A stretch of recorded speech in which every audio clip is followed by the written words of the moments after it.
Hello students, welcome to my channel. तो आज की इस वीडियो में मैं न्यू सिलेबस 2024-25 का BA second year third semester वालों के लिए हिंदी गद्य का सिलेबस बताने वाली हूँ।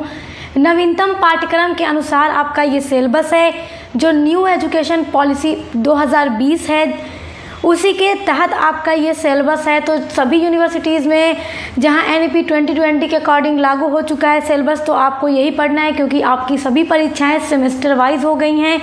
तो BA third semester new batch वालों के लिए हम ये सिलेबस देखने वाले हैं।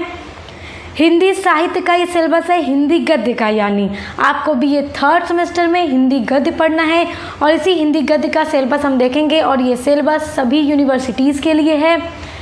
देखिए, यहाँ पर मैं आपका 3 से 4 मिनट ले रही हूँ कुछ समझाने के लिए। आपने अगर यहाँ पर अपना 3 से 4 मिनट मुझे दे दिया तो आपका परीक्षा की जो तैयारी है वो आप लोग 5-6 दिन पहले ही कंप्लीट कर लेंगे। तो यहाँ पर आप लोग परेशान मत हुआ कीजिए, बस चीज़ों को सुनिए और समझा कीजिए। समझे रहेंगे तो आपके लिए आसानी होगी। देखिए, चाहे आप किसी भी यूनिवर्सिटी के हो, लगभग सिलेबस आपका यही होगा, चाहे आपकी रिटन पेपर होता हो या फिर ऑब्जेक्टिव्स होता हो।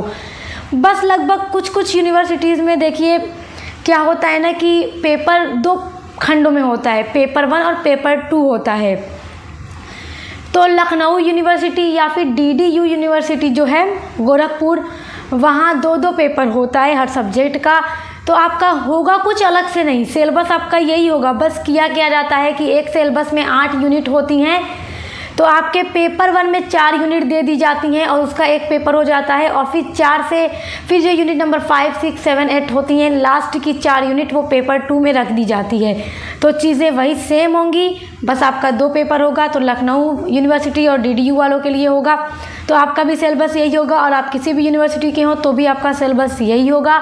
तो चलिए अब हम आपका सिलेबस देखते हैं। पिछले सेमेस्टर में आपने कार्यालय, हिंदी और कंप्यूटर पढ़ा और जिसका मैंने बहुत अच्छे से आपकी पूरी क्लास कंप्लीट करवाई, आपको पूरा सिलेबस कवर कराया। ठीक उसी तरह आपको थर्ड सेमेस्टर में भी हर सब्जेक्ट की क्लास कंप्लीट कराऊंगी चैप्टर वाइज, और मॉडल पेपर भी प्रोवाइड किया जाता है। आपकी परीक्षा की तैयारी बढ़िया कराई जाती है यहाँ पर। तो आप को चलिए हम बिना देर किए सिलेबस देखते हैं। यहाँ पर आपको ये बता दूँ कि आपकी यहाँ भी 8 ही यूनिट्स होंगी और हिंदी गद्य में आपका जो यूनिट नंबर 1 है, इसमें आपको पढ़ना है हिंदी गद्य साहित्य का संक्षिप्त परिचय। हिंदी गद्य जो है हिंदी के गद्य, उनका आपको परिचय पढ़ना है। आपको उनसे अवगत होना है कि हिंदी की जो गद्य हैं क्या हैं, कब मतलब उनका क्या इतिहास रहा है, वो उनका विकास कब हुआ, उनका उद्भव कब हुआ और किस काल में चल करके वो पूरी तरह से विकसित हुए। तो ये सारी चीज़ें आपको यूनिट नंबर 1 में पढ़ना है, जिसमें आपको सबसे पहले पढ़ना है हिंदी कहानी का उद्भव एवं विकास। हिंदी की जो कहानी है वो हिंदी गद्य की विधा है। तो आपको कहानी का उद्भव पढ़ना है, किस तरह से उद्भव हुआ इसका, किस तरह से विकास हुआ, सारी चीज़ें मैं आपको पढ़ाऊंगी। परेशान होने की ज़रूरत नहीं है। आपकी जो 8 यूनिट हैं उन पर एक सीक्वेंस में वीडियोस अपलोड होंगी, एकदम डिटेल में होंगी। तो घबराने परेशान होने की ज़रूरत नहीं है। आज की वीडियो में बस सिलेबस देखेंगे। यूनिट नंबर 2 है, दूसरा टॉपिक है आपका यूनिट नंबर 1 में हिंदी उपन्यास का उद्भव एवं विकास। उपन्यास जिसको नॉवेल कहते हैं इंग्लिश में, तो हिंदी का उपन्यास कब उसका उद्भव हुआ, कब उसका विकास हुआ, डिटेल में हम जानेंगे।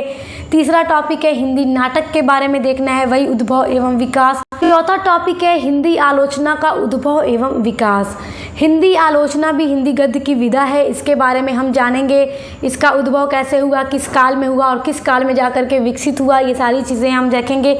और किस राइटर ने यानी किस लेखक ने इसको ज़्यादा विकसित किया और लिखा, सारी चीज़ों पर चर्चा होंगी जब क्लास चलेगी। तो 5वां टॉपिक है हिंदी की अन्य गद्य विधाओं का उद्भव एवं विकास।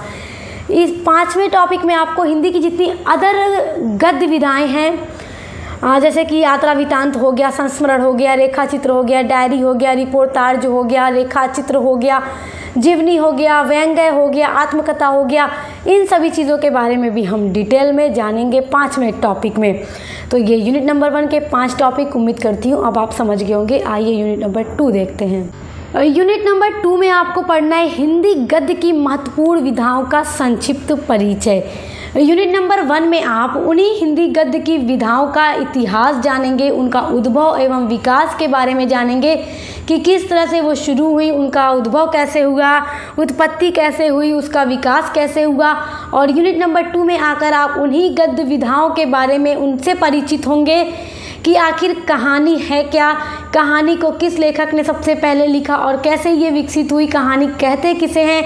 तो ये सारी चीज़ें आपको देखना है। 14 हिंदी गद्य की महत्वपूर्ण विधाएं यूनिट नंबर 2 में आपको पढ़नी है, उनसे परिचित होना है। तो सारी चीज़ें मैं आपको एक सीक्वेंस में कराऊंगी। कहानी आपको पढ़नी है, दूसरा है उपन्यास के बारे में पढ़ना है, उपन्यास क्या है, किस राइटर ने लिखा, किस काल में सबसे ज़्यादा लिखा गया। आप लोग तो जानते ही हैं कि मुंशी प्रेमचंद को उपन्यास का बादशाह भी कहा जाता है, कलम का सिपाही भी उन्हें कहा जाता है। थर्ड है नाटक के बारे में देखेंगे, नाटक से परिचित होंगे। उसके बाद एकांकिया है, उसके बाद आलोचना, निबंध, यात्रा वृत्तांत, संस्मरण, रेखाचित्र, डायरी, रिपोर्टाज और आत्मकथा, जीवनी, व्यंग्य। ये 14 हिंदी गद्य की महत्वपूर्ण विधाओं से परिचित होंगे हम यूनिट नंबर 2 में। और इन सभी विधाओं का जो राइटर के द्वारा लिखा गया है वो भी आपको पढ़ना है, कहानी भी आपको पढ़नी है, एकांकी, यात्रा वृत्तांत, डायरी, सारी चीज़ों के बारे में आपको आगे पढ़ना भी है अपने इसी यूनिट में आगे चल के। अब देखिए यूनिट नंबर 3 में जैसे ही आप आएंगे, प्रवेश करेंगे तो आपको हिंदी उपन्यास पढ़ना है। यूनिट नंबर 2 में आप परिचित हो चुके कि उपन्यास क्या है, ठीक है। जब आप पढ़ लेंगे, पढ़ा दूंगी मैं आपको, तो आप जान जाएंगे कि उपन्यास क्या है। तो यूनिट नंबर 3 में आपको उपन्यास पढ़ना है झांसी की रानी।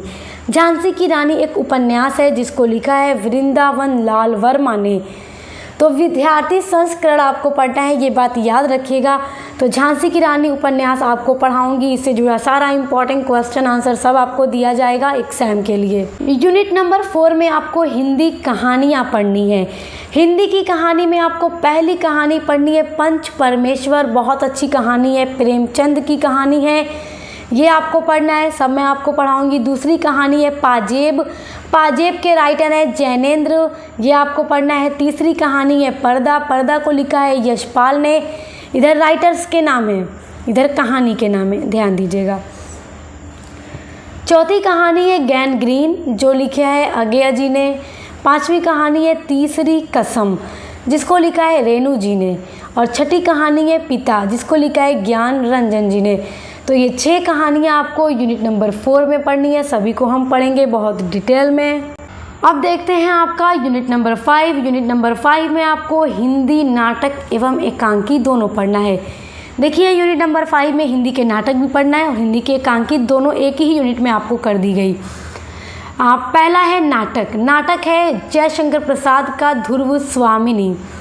ध्रुव स्वामिनी, इसको जयशंकर प्रसाद ने लिखा है, ये हिंदी का नाटक है, बहुत अच्छा नाटक है, इसको पढ़ा जाएगा। दूसरा है एकांकी, 2 एकांकी दी गई हैं आपकी यूनिट नंबर 5 में। पहली एकांकी है दीपदान, जिसको लिखा है डॉक्टर राम कुमार वर्मा ने। दीपदान आप लोग पढ़ चुके होंगे, पहले भी आप हाई स्कूल या इंटर में इसको पढ़ चुके होंगे, तो यहाँ भी आपको पढ़ना है, तो इसको फिर से पढ़ा जाएगा, मैं आपको पढ़ाऊँगी। दूसरी है लक्ष्मी का स्वागत, जिसको लिखा है उपेंद्र नाथ अश्क ने। ये एकांकी 2 आपको पढ़नी है यूनिट नंबर 5 के अंतर्गत। अब देखते हैं यूनिट नंबर 6। यूनिट नंबर 6 में आपको पढ़ना है हिंदी के निबंध के बारे में। तो निबंध में आपका पहला निबंध है भारतवर्षोन्नति कैसे हो सकती है। तो ये पहले भी आप लोगों ने पढ़ा होगा। तो भारतवर्षोन्नति कैसे हो सकती है, इसको लिखा है भारतेंदु हरिश्चंद्र ने। तो ये आपको पढ़ना है, हिंदी का निबंध है। दूसरा है मित्रता, जिसको लिखा है आचार्य रामचंद्र शुक्ल ने, इसको भी आपने हाई स्कूल में पढ़ा होगा, तो यहाँ भी आपको पढ़ना है, फिर से इसको अच्छे से पढ़ेंगे हम लोग बहुत अच्छे से। तीसरा है अशोक के फूल, अशोक के फूल को लिखा है हजारी प्रसाद द्विवेदी ने। हजारी प्रसाद द्विवेदी का ये उच्चतम प्रकार का एक निबंध है अशोक के फूल, बहुत अच्छा ये निबंध है, तो इसको भी पढ़ेंगे। चौथा निबंध है आपका उत्तरा फाल्गुनी के आसपास। उत्तरा फाल्गुनी के आसपास, ये आप लोगों ने नहीं पढ़ा होगा, नाम भी आप लोगों ने नहीं सुना रहा होगा, हो सकता है आपने सुना हो लेकिन ज़्यादातर तो नहीं जान रहे होंगे, इसको ना पढ़े होंगे, जिसको लिखा है कुबेरनाथ राय जी ने। तो इसको भी आपको बीए में पढ़ना है, तो हम इसको पढ़ेंगे। उसके बाद 5वां निबंध है तुम चंदन हम पानी। तो ये बहुत अच्छा निबंध है डॉक्टर विद्यानिवास मिश्र जी का, तो इसे पढ़ा जाएगा। तो 5 निबंध आपको यूनिट नंबर 6 में पढ़ना है। अब आ जाते हैं यूनिट नंबर 7 में। जब मैं लिख रही थी तो मैं यूनिट हर जगह लिखा, यहाँ पे आते ही मैंने इकाई लिख दी। तो चलिए कोई बात नहीं, यूनिट लिखिए या इकाई लिखिए, बात तो एक ही है। तो यूनिट नंबर 7 है आपका अन्य गद्य विधाएं। अच्छा देखिए, अब अन्य गद्य विधाओं में आपको रेखा चित्र, संस्मरण, जीवनी, रिपोर्टाज, व्यंग्य, यात्रा वृत्तांत, डायरी, इंटरव्यू, आत्मकथा, ये सारी भी हिंदी गद्य की ही विधाएं हैं। तो आपके सिलेबस में उनको अन्य गद्य की विधाओं के नाम से दिया गया है। तो वो सारी चीज़ें मिक्स हैं आपके यूनिट नंबर 7 एंड 8 में। यूनिट नंबर 7 में आपको पढ़ना है प्रथम खंड और यूनिट नंबर 8 है आपका द्वितीय खंड। तो प्रथम खंड और द्वितीय खंड से आपको परेशान होने की ज़रूरत नहीं है कि आखिर ये प्रथम खंड और द्वितीय खंड का क्या मतलब है। देखिए यहाँ पर सिर्फ यूनिट को डिवाइड करने के लिए प्रथम खंड एंड द्वितीय खंड दिया गया है, क्योंकि यूनिट नंबर 7 में भी आपको अन्य गद्य विधाएं ही पढ़नी है और यूनिट नंबर 8 में भी आपकी अन्य गद्य विधा ही है। तो इसलिए उनको प्रथम खंड और द्वितीय खंड में बांट दिया गया है। तो पहला है रेखा चित्र। रेखा चित्र एक हिंदी गद्य की विधा है। रेखा चित्र में आपको पढ़ना है गिल्लू, महादेवी वर्मा का गिल्लू, ये बहुत अच्छा है, इसको पढ़ेंगे हम। दूसरी हिंदी गद्य की विधा है संस्मरण, 30 बरस का साथी। 30 बरस का साथी ये आपको पढ़ना है, जिसको लिखा है रामविलास वर्मा ने। तीसरा है जीवनी अंश। आप यहाँ देखिएगा, यहाँ पे गद्य विधाओं के नाम है, यहाँ पे आपका जो चैप्टर होगा उसके नाम है और इधर राइटर के नाम है। जीवनी अंश कलम का सिपाही। देखिए जीवनी का मतलब होता है कि किसी व्यक्ति की जीवनी अगर कोई और व्यक्ति लिख दे तो उसे हम बायोग्राफी या जीवनी कहते हैं। तो कलम का सिपाही किसे कहा जाता है? प्रेमचंद को कहा जाता है। तो अमृत राय प्रेमचंद्र जी के ही पुत्र थे। उन्होंने अपने पिता के जीवनी को लिखा है, उनके जीवनी का ही एक अंश लिखा है और उसका टाइटल है कलम का सिपाही। तो अपने पिता की जीवनी ही अमृत राय जी ने लिखी है, तो वही आपको पढ़ना है। उसके बाद है रिपोर्टाज। रिपोर्टाज में आपको पढ़ना है ऋण जल धन जल, रेणु जी का ये है, इसको पढ़ेंगे। 5वां है व्यंग्य। व्यंग्य में है भोला राम का जीव, जिसको लिखा है हरिशंकर परसाई ने, तो ये पढ़ेंगे। यूनिट नंबर 8 में भी अन्य गद्य की विधाएं हैं, इसलिए इसको द्वितीय खंड में बांटा गया है। तो पहला है यात्रा वृत्तांत। मेरी तिब्बत यात्रा है राहुल सांस्कृत्यायन की, ये पढ़ना है।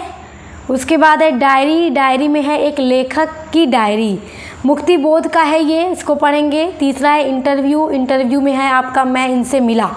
इंटरव्यू हिंदी गद्य की विधा है और इनमें मैं इनसे मिला, यही आपको पढ़ना है। निराला का, देखिए निराला और पदम सिंह शर्मा कमलेश के मुलाकात होती है आपस में, ये लोग जो बात करते हैं तो उसी का इसमें मैं इनसे मिला में पूरा वर्णन है, तो वो हम पढ़ेंगे। जब पढ़ेंगे तो आप इसको अच्छे से समझेंगे, मैं पूरा आपको कंप्लीट करवा दूंगी, परेशान होने की ज़रूरत नहीं है। आज सिलेबस देख लीजिए। चौथा आपका है आत्मकथा अंश। आत्मकथा अंश यानी जूठन। जूठन आपको पढ़ना है, ये आत्मकथा है ओम प्रकाश वाल्मीकि की। ओम प्रकाश वाल्मीकि की एक आत्मकथा है जूठन। जब कोई लेखक अपने ही जीवन को अपने हाथों से लिखता है तो वो आत्मकथा होती है, और आत्मकथा में आपको जूठन पढ़ना है ओम प्रकाश वाल्मीकि का। और जीवनी आपको पढ़नी है अमृत राय जी के द्वारा लिखी गई है कलम का सिपाही, वो जीवनी है प्रेमचंद्र की। तो आप समझ गए होंगे अपना सिलेबस, उम्मीद करती हूँ। तो ये वीडियो यहीं पर ख़त्म होता है BA 3rd सेमेस्टर में। आप इसके अलावा कोई भी English, history, political science, education, geography, other चाहे जो भी सब्जेक्ट आप पढ़ रहे होंगे, को करिकुलर जो आपका है, सारा कुछ आपका क्लास चल रही है, प्लेलिस्ट बनी हुई है, उसके लिए भी चैनल पर विजिट कीजिएगा। बेस्ट ऑफ लक, हम मिलते हैं नेक्स्ट वीडियो के साथ।